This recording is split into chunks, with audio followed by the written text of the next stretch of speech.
Assalamualaikum warahmatullahi wabarakatuh. Di kesempatan kali ini saya Raffi Amar Mubarok dengan NIM 2001111000258 akan mempresentasikan artikel yang telah saya buat.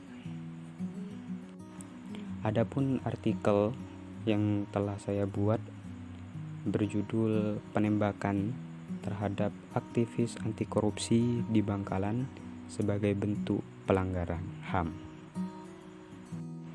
Pendahuluan. Indonesia adalah salah satu negara di dunia yang menjunjung tinggi keberadaan hak asasi manusia atau lebih dikenalnya sebagai HAM.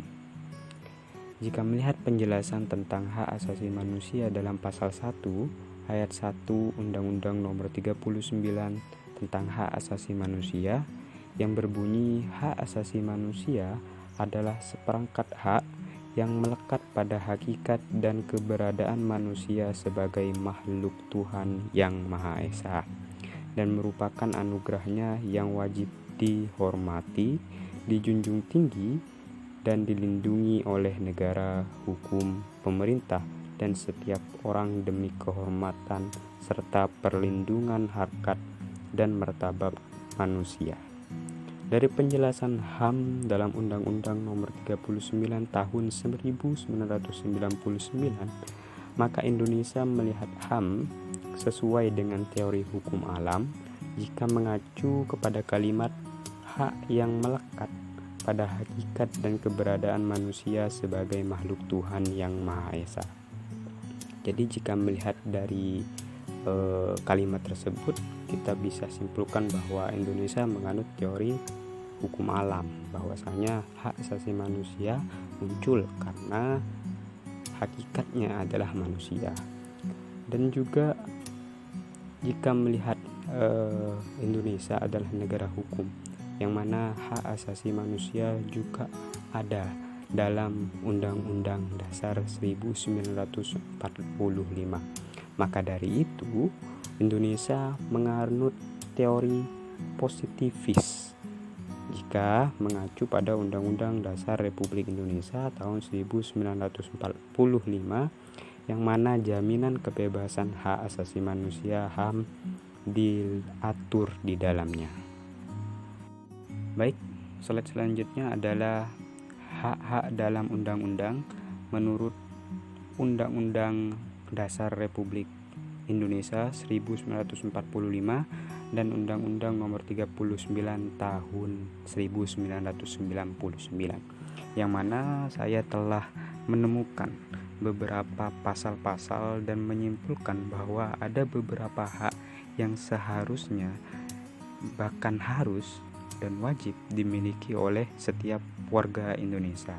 Yang pertama ada hak untuk hidup, kemudian hak untuk kemerdekaan dan keamanan fisik, yang ketiga hak menghargai kepribadiannya, kemudian 4 hak untuk mendapatkan yang sama dalam hukum, kemudian 5 adalah hak untuk masuk dan keluar wilayah suatu negara, kemudian keenam adalah hak mendapatkan kebangsaan dan kewarganegaraan, ketujuh hak memiliki benda dengan cara yang sah, kedelapan adalah hak untuk mengeluarkan pikiran dan perasaan, kemudian yang kesembilan adalah hak untuk memilih dan memeluk agama, kemudian ke-10 hak untuk bebas mengeluarkan pendapat atau bisa dibilang freedom of speech. Kemudian yang ke-11 adalah hak untuk mendapatkan jaminan sosial. Yang ke-12 adalah hak untuk mendapatkan pekerjaan yang layak. Yang ke-13 adalah hak untuk berdagang. Yang ke-14 adalah hak untuk turut serta dalam gerakan kolaborasi dalam masyarakatnya masing-masing. Yang ke-15 adalah hak untuk menikmati kesenian. Dan yang ke-16 hak untuk turut serta memajukan keilmuan. Hak-hak tersebut saya ambil dari Undang-Undang Dasar Republik Indonesia tahun 1945 serta Undang-Undang Nomor 39 tahun 1999. Baik, kita lanjut ke pembahasan.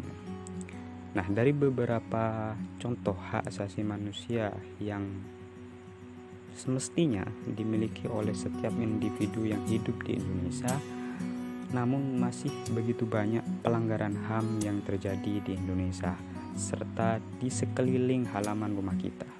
Salah satunya adalah pelanggaran HAM yang terjadi kepada aktivis anti korupsi di Bangkalan pada tahun 2015 yang ditembak oleh orang yang tidak dikenal setelah mengeluarkan pendapatnya saat rapat yang diselenggarakan di Bangkalan.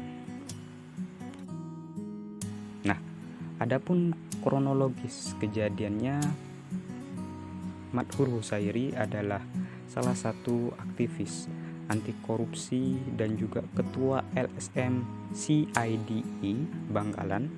Madhur Husairi ditembak oleh orang yang tak dikenal di depan rumahnya di Jalan Teguh Umar, Bangkalan, Selasa pukul 2 waktu Indonesia Barat pada tahun 2015 lalu. Korban dilarikan ke RSUD Bangkalan dan akhirnya dirujuk ke RSUD Dr. Sutomo Surabaya. Nah, adapun kronologinya sebagai berikut. Korban melakukan pertemuan dengan sejumlah tokoh masyarakat yang membahas tentang kasus korupsi di Bangkalan.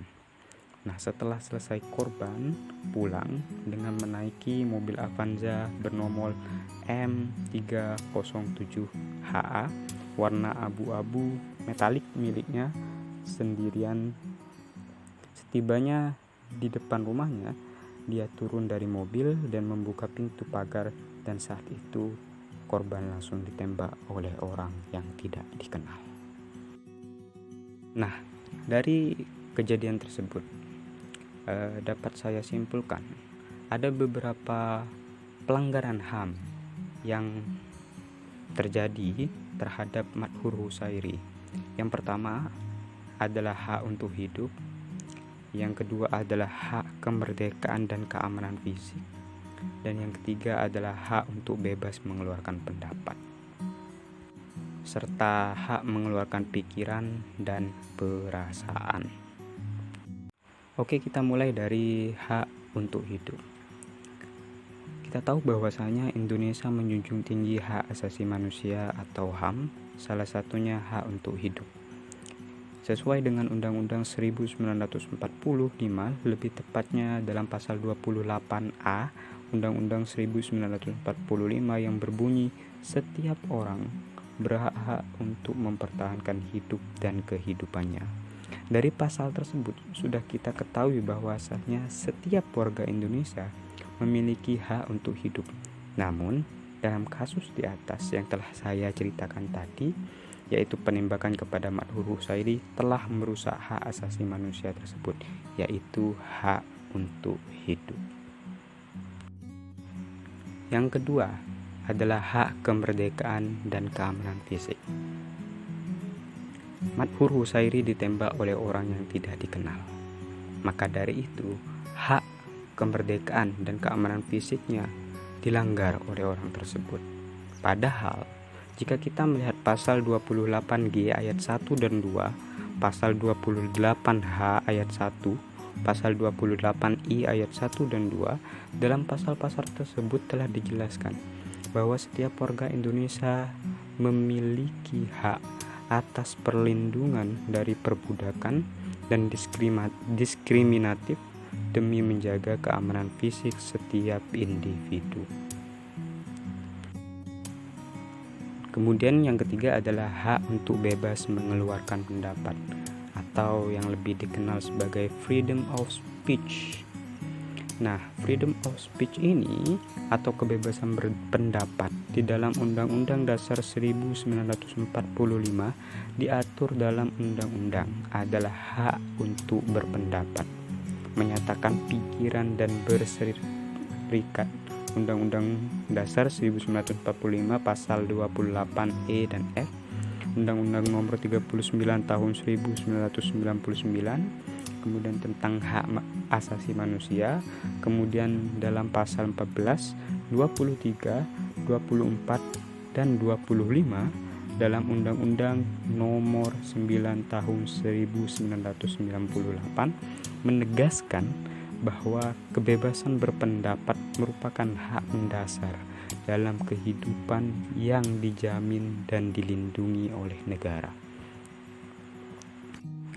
Kemudian yang terakhir adalah hak mengeluarkan pikiran dan perasaan. Dalam pasal 28 Undang-Undang Dasar 1945 yang berbunyi, kemerdekaan berserikat dan berkumpul, mengeluarkan pikiran dengan lisan dan tulisan dan sebagainya ditetapkan dengan undang-undang. Jadi semuanya, sesuatu hal yang terjadi kepada Bapak Madhur Husairi, yang mana beliau ditembak oleh orang yang tidak dikenal setelah melakukan rapat dengan tokoh masyarakat tersebut yang sedang membicarakan korupsi di Bangkalan, sudah melakukan pelanggaran terhadap beliau sesuai dengan yang telah saya jelaskan tadi tentang hak untuk hidup, hak kemerdekaan dan keamanan fisik, kemudian hak untuk bebas mengeluarkan pendapat, dan kemudian hak mengeluarkan pikiran dan perasaan.